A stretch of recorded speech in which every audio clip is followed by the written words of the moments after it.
Жыл сайын жаңы жылды белгилөө үчүн шаарлардагы жарыктарды кооздондуруу үчүн миллиондогон акчалар бюджеттен сарпталат. Мисалы, быйыл Оштун борборуна тургузган балатынын узундугу 28 метр болуп, ага 450 миң сом сарпталды.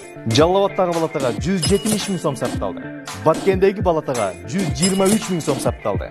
Бактыга жараша Бишкектеги балаты мурдакы жылкы балаты болуп калып, ага быйыл акча кеткен жок. Бирок анын дагы сатып алынышы бир канча сумманы чапчыган.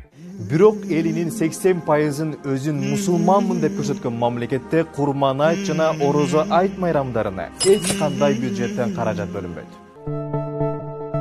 Жаңы жылга карата ар кандай ойдон чыгарылган образдар таңууланат. Аяз ата, аяз кыз, бугулар — булардын бардыгы биздин келечектеги муундарыбыз болгон балдарыбыздын түшүнүгүндө эң чоң алдоо болуп саналды.